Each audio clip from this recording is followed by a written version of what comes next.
Hello and welcome to this Intelligent Light and Convergent Science webinar, Interactive Exploration of High Fidelity Ice Simulations. My name is Shane Wagner. I'll be the host and moderator. With me today is Clayton Groh, Account Engineer from Convergent Science, and Eve-Marie Lefebvre, FieldView Product Chief here at Intelligent Light. I'm going to play a movie for you. While I mentioned that the chat feature in the lower left corner of your ReadyTalk window is a way that you can ask questions anytime during this session. We will have a presentation from Clayton, then a presentation from Eve-Marie, and at the end we'll have a Q&A session, and we'll answer your questions at that time. So feel free to chat in at any time, and then I will be presenting those questions on your behalf. At this point, I'll pass it over to Clayton. Thanks, Shane. Like Shane said, I'm Clayton Groh. I'm an account engineer here at Convergent Science, and my contact information is as you see it there. And I'll start off by introducing our company, Convergent Science. And here's a bunch of information about it, but the main thing to know about Convergent Science right now is that we're dominating the U.S. auto engine manufacturing industry, and we're gaining a lot of clients in Japan right now as well. Japan is exploding for us, and Europe is also expressing great interest in using our code. So we're also looking at using Converge in other industries, and they are showing great interest in our capabilities, and you'll see a little bit why they're showing so much interest as I continue with this presentation here. So a little bit about me. My background and education is in civil and mechanical engineering, but I came on with Convergent Science as a documentation engineer in 2012, and I moved on as a team manager in 2013, and now I'm an account engineer with a writing background. So you'll notice I'm a published poet and author. So if you do want to Google Clayton Groh poetry for engineers, you'll find some quirky poems that I wrote quite a while back that you may or may not find interesting. So here's just a little overview of how the workflow in our solver called Converge, and the reason our workflow offers you an advantage over some of our competitors is because it cuts out the meshing step. So you save time in your simulation setup, and ultimately you can use CFD to predict and not react, and I'll go over that a little bit more as I talk about our adaptive mesh refinement. So here's just an overview of what I'll be talking about in the Converge solver itself. So I'll go over our preprocessor, which is called Converge Studio. I'll talk a little bit about boundary conditions and motion, and then some of our other submodels, and I'll focus on our grid control, because that's what gives us the advantage over a lot of our clients is how we handle the grid. And then I'll talk about some of our other features that are listed there, and then I'll hand it over to Eve-Marie. So just a little overview of Converge Studio. We have a lot of very easy-to-use geometry repair tools, geometry creation tools. You can visualize injectors, embedded regions, and sources right in the preprocessor here. And we have an integrated line plotting and mechanism reduction modules, and we also have an integrated post-convert utility where you take the three-dimensional results that you get from your simulation and convert them into a format for a visualization software such as FieldView. So here's just a brief overview of how you can set up boundary conditions and boundary motions in our preprocessor called Converge Studio. You open up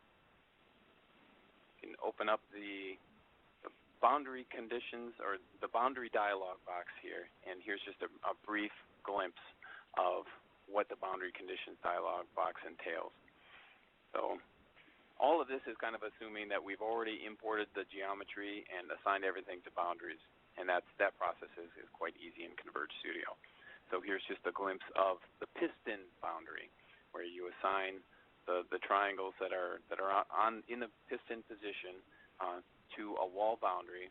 And then you can set the wall motion type to translating, surface movement to moving, and then the boundary condition at the wall to law of wall. And a very nifty feature, a very useful feature, is to assign it to have piston motion. And how our preprocessor handles this piston motion is in a different dialog box, the engine application dialog box, which I don't have shown here. You can define the bore and the stroke and the cycle length, usually 720 degrees for a four-stroke engine, and it uses just those simple parameters, and it calculates the piston motion based on those parameters. So it's a very, very easy to set up for a cylinder for an internal combustion engine setup here. Okay, now I'll move on to a different type of boundary. This boundary that I have highlighted here is one of the boundaries that's on an intake valve. So obviously an intake valve is going to have different motion than a piston. So what we've provided for this is that you can define the actual motion of this intake valve with a file. We call it a profile. So when you open up the profile configuration dialog box by clicking on this gear button, you can define the direction of motion by specifying the vector of that direction. And then you enter what we call a minimum lift value, and that's a value that the valve is separated just slightly from the port, and you can specify open and close events to actually shut off the flow between the port and the cylinder. And that's a topic for another discussion, but it's quite simple to set up. So when you have the direction defined and the minimum lift defined, then you define the actual lift, the actual lift height, and according to each crank angle degree right in this table, and that's also quite easy to do. Then you give it a file name, click accept, and then you have a profile for your valve motion. So here is a very short video of the intake valves and exhaust valves and the piston moving according to this very, very easy to define boundary motion conditions here. I'll just play once more so you can see how everything's very easy to set up and very integrated.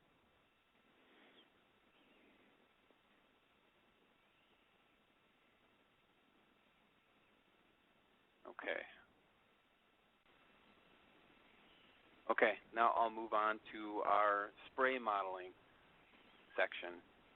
You can open up the spray modeling dialog box by clicking in physical models and clicking on the spray modeling option there.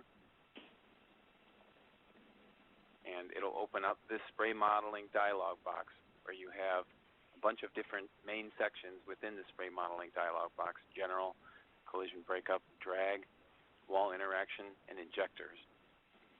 You can also define different drop evaporation models, penetration parameters, and mass diffusivity constants. So for this specific simulation that we're talking about, and that Eve Marie will present some animations for that were created in FieldView, where you use the Frostling model for drop evaporation. And you'll notice in this next slide here, or in this next dialog box, is the actual injector portion of the spray modeling dialog box. And when you click on the injector portion, you can define an injector here, and then click on the edit button to open up this injector configuration dialog box. And this is where we're going to see where FieldView offers a very good advantage here, is visualizing many parcels. So if you have a lot of spray parcels that are in this simulation, for instance, in this case, the total number of injected parcels per nozzle is 250,000.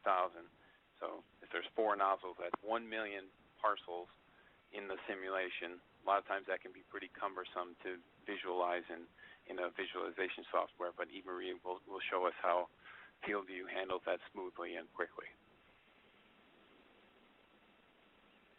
Okay, so now that you have the injectors defined, you can click on this Visible Items button in the left-hand side of this View toolbar. And when you click on this Visible Items button, if you check the injectors box, you can actually see the injectors where you defined them, so you can visually verify that they're in the right spot. They will also have a label right by them, provided that you have this text for source, spray, embedding, and UDF box checked also. So here's a little glimpse of what 1 million parcels looks like. And these are color-coded by velocity magnitude. So the ones that are traveling very, very slowly, basically, that are trapped by the valves are color-coded in blue, and the ones that are traveling more quickly, that are kind of sneaking through the valve and between the valve and the exhaust port are colored closer to red. Okay, now I'll talk a little bit about turbulence modeling. You open up turbulence modeling by clicking on the physical models section of this case setup tree here, and then clicking on the turbulence modeling dialog box here, and it opens this. And in this simulation, we're using a RANS turbulence model, the RNG K epsilon turbulence model. We also have options for LES turbulence models, which those often enable you to look at much more detailed flow inside the simulation. So if the actual details of the flow are of great importance to you, our code offers a very fast way of looking at LES simulations, faster than a lot of our competitors. One of the cool features about this turbulence modeling dialog box is this set recommended model values. So whatever turbulence model you choose, when you click the set recommended model values button, it'll automatically populate these constants here to the recommended values, and you can tweak them if you want as you see fit, but they'll get you to a good starting point. Okay, now here's what we call the meat and potatoes of our code, and what sets us apart from a lot of our competitors is grid control. And how we handle grid control, it's really as easy as 1, 2, 3. So the 1 is setting the base grid, and that's really just 3 parameters. So we've got dx, dy, dz, and they're all the same, you'll notice, because we do all of our grid generation in Cartesian cut cell methodology. So basically every cell is a cube unless it gets cut by a part of the geometry, by a wall in the geometry. So you can also automatically populate this base grid size by clicking this suggestion from target cell count. And what that button does is it takes the volume of your domain and then suggests a size, and well, it'll ask you what your target cell count is, and then it will suggest a base grid size based on that target cell count. So that one's very, very easy to set up, obviously. We also have an option for fixed embedding.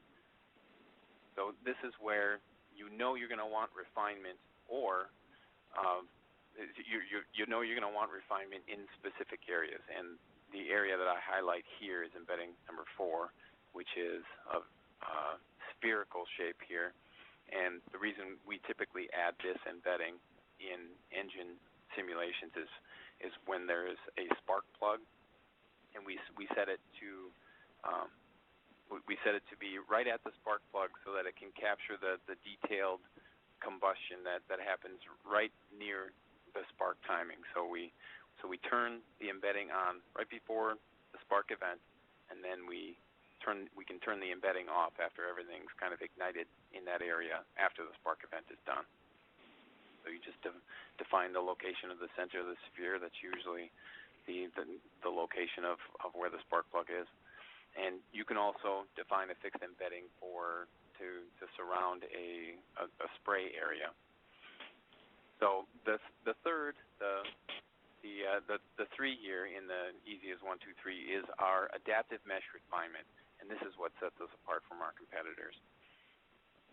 What our code does is it looks at gradients in conditions of interest, and by conditions of interest I mean velocity, temperature, species, passives, or void fraction for volume of fluid or VOF simulations. And it looks for steep gradients according to some simple parameters that you can define here. And it will add refinement in these areas of steep gradient in order to capture this detailed gradient in order to avoid having to globally refine a domain in order to capture this detailed flow phenomena. So for this simulation, we have velocity AMR turned on, and we have temperature AMR turned on. And I'll show you a couple pictures of what the grid looks like based on velocity and temperature AMR. So in the upper left here, this is velocity AMR, so the flow is flowing quite fast around this valve and into the chamber there. So the solver itself created this additional refinement in order to capture this steep velocity gradient here. Likewise, here is how the AMR can capture the details of a flame, where if you turn on temperature-based AMR, it sees a hot area and a cold area, and it creates refinement in order to capture this steep gradient. So what AMR does is it gives you refinement only where you need it and only when you need it. And you're able to capture complex flow structure because it's captured by the solver. You don't need to be able to guess where this complex flow structure is going to be. You don't need a really, really good meshing guy that you give your simulation to, and he creates the mesh for you, and then you actually do the physics part of it. The solver is what decides where the grid needs to be refined. So, and this adaptive mesh refinement and these embedding regions are fully coupled with the solver. It's an efficient way to use the cell count. So if you only have so many cells that you work with in order to run a simulation in a certain time period, it's an efficient way to use those cells. There's also no user-to-user variation if you set up the grid parameters for AMR and embedding the same way between two users. There's no room for interpretation differences. So we've also done a lot of grid convergence studies using our meshing technique, and it's a way to prove a simulation is refined enough in order to get good results. So I'll show a quick animation here about what velocity AMR looks like. So this is just an animation of one of the images I showed earlier of how the mesh automatically gets refined as that flow is getting pushed at high velocity around this valve, and the velocity in the chamber is lower than that. Excuse me, Clayton. We did have a couple of questions you might want to answer now. One of them, the one question is this version 2.2 of Converge Studio? This one here. The animations, I believe, were probably... No, not the animation. I think it was a while ago. I think the general question is when you had some interface pictures up, the 1, 2, 3. All of the interface pictures of Converge Studio I just recently took in version 2.2. 2.2, okay. Yep. And I want to remind everybody that you can continue to use the chat to ask questions, but we're going to answer most of those questions at the end during the Q&A. Okay, thanks, Shane. So now I'll just briefly touch on an integrated module that we call line plotting. Basically, spatially averaged data, that data that you would typically create a plot for in GNU plot. I know a lot of people who use CFD are very, very good at creating plots in GNU Plot, but this is a way to not have to open up a separate program or a separate terminal in order to visualize some of this spatially averaged data. So it's integrated right into our Converge Studio. We also, like I mentioned during the introduction, we have a post-convert utility that is fully integrated into the Converge Studio. And this is where you take your 3D simulation results that are typically in binary format, and you can convert them to whatever visualization software, such as FieldView. You can convert them right here.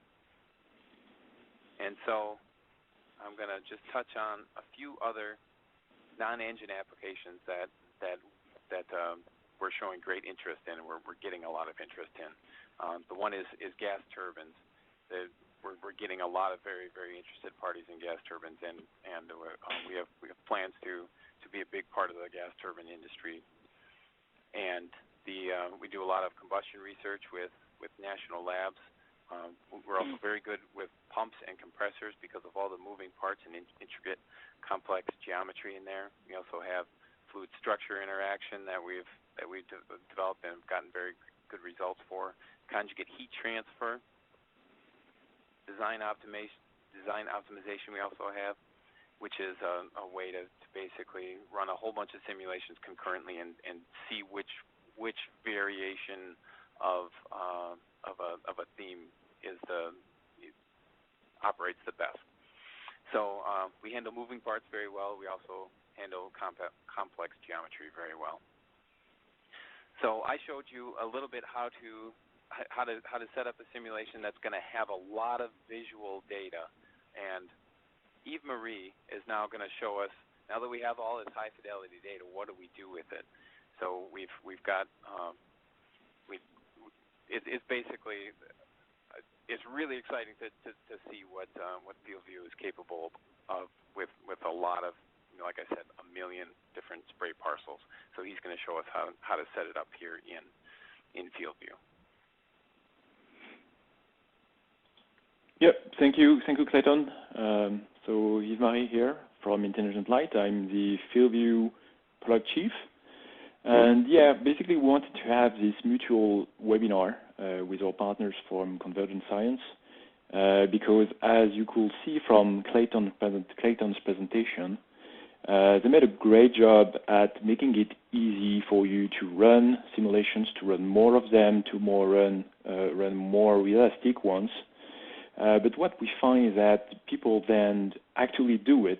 They run more complex simulations, they run more of them, get more designs into their workflow, and then they realize that the real problem they're having with it is finding a way to analyze these results and also finding the time to look at the numbers, the images, and the animations that they get from their post-processing.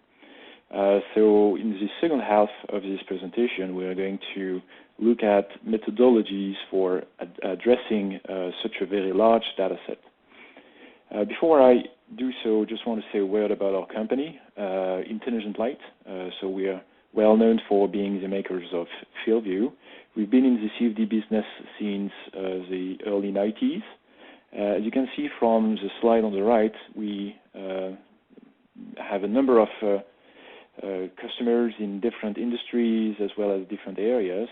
FieldView started in the aerospace industry in the US, but then spread in all industries where CFD is being used. So you can see a lot of big car makers as well on this slide. We're also very involved in Formula One.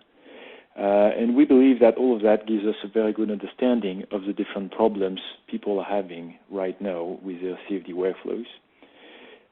So we are doing this webinar today with people from Convergent Science, but I want to remind everyone that we are meshing and solver independent. And we're also running our own CFD solvers internally with a number of CFD practitioners on our staff. And overall, our mission is to help our customers using CFD do more with less and make better decisions, because at the end of the day, CFD is just a tool for them in their own job. So going back to the simulation that Clayton introduced, and I want to say a word about the challenges that our customers have told us about when doing that kind of a simulation.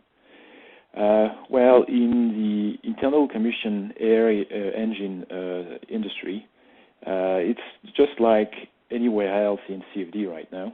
People generate more and more CFD results. But the reason why this is happening in ICE CFD is basically because of a couple of points. First, the simulation time has to be very long, and that's mainly because you need several engine cycles before you reach convergence, and you can really take an average from all the field values you have from your simulations. And here I'm seeing 5 engine cycles, but that's really a minimum, and we see people running more like 7 or 8 engine cycles. And if you think about the fact that in order to analyze those results correctly, you need to save them in a way at a pretty high time frequency. Here I'm seeing 2 degrees of crank angle, and that's again a minimum. So if you multiply that by the number of engine cycles, that gives you at the minimum about 1,000 steps that you need to post-process. So you can see that right away for a single design, a single simulation, we are talking about many files to look at. Then if you want a good modeling of the very complex physical phenomena happening in your flow field, and especially the combustion, you need to look at dozens of reacting spaces. And from the post-processing point of view, that's, of course, a lot more variables than you need to look at as opposed to when you do, for instance, a cold external aero where you just want to look at pressure and velocity, and all the derived values come from there. Finally, there's really a push in ICFD right now to do more reliable, more realistic simulations. Clayton mentioned quickly the more advanced turbulence models that are available in Converge, such as LES. We all know that LES requires much finer meshes than less advanced turbulence models. And the same is true as well if you want to have a good capture of the chemistry that is happening and the different flow physics. In addition to a high number of cells, you want a high number of parcels, or we also call them particles in FieldView. And that's why Converge and the people from Convergence and Science have been pushing the envelope, running simulations with up to 1 million parcels. So overall, as you can see, we are obtaining terabytes of data to post-process, and here I'm just talking about, again, one design and one simulation for it. Then what, I'm sorry, I went too fast. I'm going to go back. Then what our customers tell us about the goals they have when looking at these simulations, how they will want to improve their workflow. First, we need to look at the way they currently do things now. For most of the cases, they'll be able to generate just a few numbers that will tell them what they need to know about their transient simulations. But if they have a design that doesn't match what they were expecting, or maybe it was better or worse, and they need to visualize it, what they do then is typically to generate transient animations. So the way they generate those animations is to dump pictures during the simulations. This is done by the solver. At the end of the simulation, they get all the pictures together to build an animation. And this way they can avoid storing the terabytes of data that we've been talking about. But what if they go to the review, meaning after that they show the animation to their manager or their customer, and they are being asked to generate a new one, maybe with a different color map or looking at a different color, or it could be also a different view angle for the 3D object. Well, the only solution they have at this stage is to rerun the simulation. So we like to see it as, let me show you quickly again the kind of animation we are talking about for a transient run like that. I got to apologize for the poor quality of the animation over here. This is not as you will see it outside of FieldView. but the web application we're using is highly compressing the videos to have it go through all the way to your systems. So again, our customers generate that kind of animation, but we like to consider it as a locked animation, because if they want, again, to generate a new one, the only option they have is to rerun the simulation. And this is going to take from days to weeks, basically, to get a new animation. So we believe that the goals can be defined in this way. First, they need a better way to generate new animations when they need them, and that means basically a quicker way to get those animations. And then, if possible, they need a way to investigate interactively these transient results. So to us, that means that they basically need to unlock these animations and get more from their CFD results. So together now we are going to look at one solution for doing this. We're not saying this is the only one, but that's the one we will recommend for people working with a tool like FieldView. And to explain what we'll be doing, I need to step back a little bit and start with this slide that kind of summarizes the way you work with a post-processing tool. So it all starts with a very large amount of data, which is volume data, which means that you have the full 3D mesh and your scalars for all of your cells. So again, we said that it can be terabytes of data. So very often, this is the part that dominates the process, reading all the time steps to be able to visualize different time steps that you have. So then when you're in your post-processing tool, you are able to generate surfaces. So here we have a boundary surface and a cutting plane on which we are showing a scalar. That's what we call the post-processing objects. You can also have isosurfaces, streamlines, all of that. And it is really on those objects that you do your analysis. So you're going to visualize them, animate, make pictures.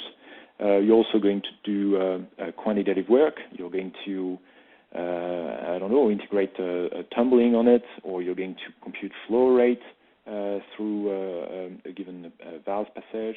You're going to integrate forces on your piston, all of the post-processing operations. And typically, at the end of the post-processing, people have a way to save the way they created objects, but they don't have a way to save objects themselves. And as I mentioned, it can take a lot of time to read the data and make those objects. So what we decided to do in FieldView is to provide a way to save those objects to what we call an extract database file, or XDB. And then the next step is to allow the FieldView users to load back those XDB files into FieldView. So at that stage, they have the ability to do their post-processing on the same objects. The only limitation is that they need to think ahead of the objects that they want to put in the XDB files. But because the files are just extracts, they are much smaller, they will take far less time and far less memory to be imported into their new FieldView station. However, because we maintain the full numerical fidelity of every scalar on these surfaces, there is no further interpolation or compression. They'll be able to do the same post-processing, including every quantitative analysis that they want to do, such as forces or flow rate, because FieldView is still able to get access to normals on surfaces at that stage. So that's basically the idea, the technique that we are going to use over here, with just a little bit, additional complexity, due to the fact that we want to make sure that we don't keep all the large files from the solver over time. So the workflow looks like this, basically. You got Converge running, who's going to write post files at every step, or every n time step. Earlier we said about 2 degrees of crank angle. And those files are going to be in the range of 200 megabytes per time step that you're going to solve. Of course, that's going to evolve over time because we have a moving mesh over here. The idea is then to run FieldView in batch and ask it to read that file and then generate the smaller XDB file that we mentioned. So in this case, for just a boundary surface and a few cuts, the file is going to go down to just 30 megabytes.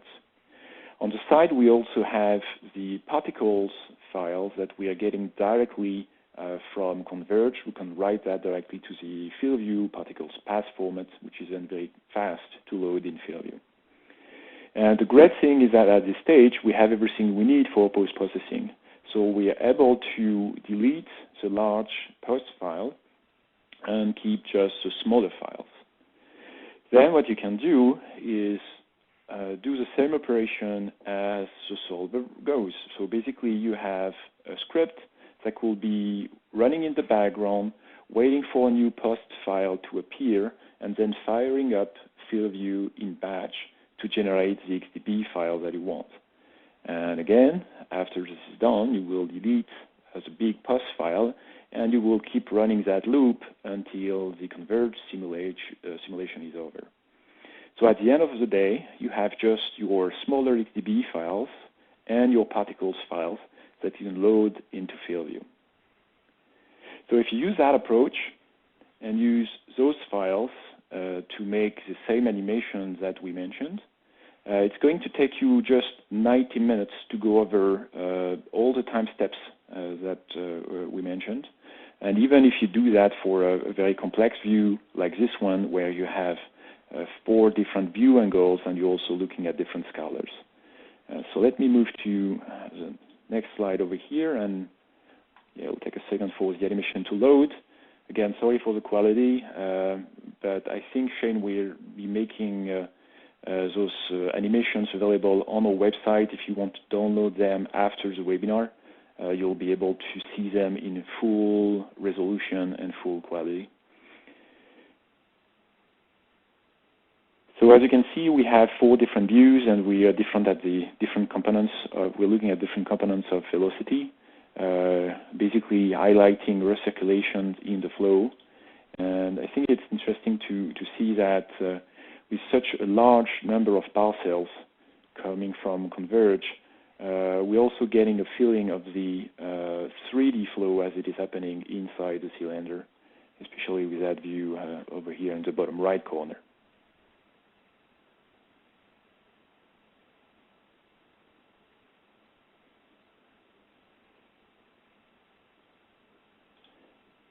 Okay, so moving on. Again, I want to mention that this animation can be generated in just 90 minutes. And if we go back to the goals that we defined initially, for a customer, it typically takes a full rerun of the simulation to get a new animation. So, we're talking about from days to weeks to generate that new animation again. So I think we can say that in this case, the first goal is fulfilled by making a new animation in just an hour and a half. Moving then to the second goal that we had, which was to be able to interact with the dataset. And at this stage, I'm going to shift to a different mode, and we'll try to share my desktop over here. This is a view of my workstation. Hopefully everyone is able to see that now. So you can see FieldView over here. I've got in this session the same case that has been loaded with just the XDB files for the boundary surface, and I've got also the particles. And over here we are using a second technique that we call cache sweep. So what I did has been to load the different time steps in memory. That doesn't take a lot of memory because it's only these objects that I need to cache, really. And this is great because this allows me to interact with the data. I can play the animation like I'm doing now. I can also pause it. I can zoom in on any area. You can see, for instance, over here with that zoom, the very high number of parcels that we are working with. Clayton mentioned that 1 million of them get released overall, but the maximum we have at a given time step is in the range of 450,000 particles that get rendered in FieldView. and all of that with the use of the very high-end graphic engine that we have in FieldView, which then even allows me to change the view as I do over here. Just want to mention also that the slow bandwidth that we mentioned for the ReadyTalk application is also impacting this FieldView demonstration. So I made a screen capture of that same data set, and Shane will make that available as well if you want to download it after the webinar. So I'm able to go to any time step. I can use the arrow buttons over here. I can navigate in time, and I get access to all these time steps, but I can also look at them from different angles, and I can even do that while the transient sweep is playing. So that's really a tool for looking interactively as a 3D transient simulation that we have over here. Okay, let me pause that and go back to our last slides over here as we are getting ready to wrap up this second part of the presentation. So just want to mention that again, our second goal was to provide our customers with the ability to interact and investigate transient 3D flows. And I believe that by using a combination of XDB extracts and the cache sweep technology we have in FieldView, we really allow that. Just to conclude quickly on this second portion, these are just only two of the techniques we have in FieldView, XDBs and cache sweep, but we have plenty of other technologies such as client-server, running in parallel, data guide.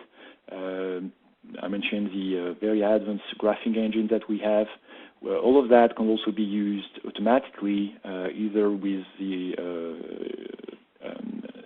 script language that we have in FieldView that we call FVX, or with Python. And all of that is really enabling our customers to increase the CFD throughput that they have. I mentioned at the beginning the fact that people are running more simulations and also more complex simulations, but CFD post-processing is really becoming the bottleneck. And we believe that with such a tool that we demonstrated today, FieldView users have better ways to address this bottleneck. So with that, I'm done with my section of the presentation. Shane, so back to you. Yeah, Shane, maybe you want to show one last slide with our email addresses, respective ones, in case people have more questions after the fact. Good idea. So if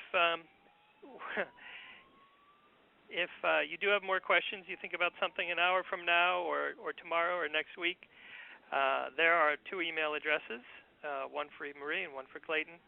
Please feel free to contact us at any time. We're happy to work with you, happy to go deeper into some of your questions. Did come to the end of the presentation. Most of the people have their questions answered. That's great. We want to thank everybody for coming and participating with us, and we will follow up with everyone, as I said, with a thank you email that includes links to 3 different animations, and you know how to contact us if you want to dig deeper and get more information on either Converge or FieldView. Thank you very much. Thank you, Clayton.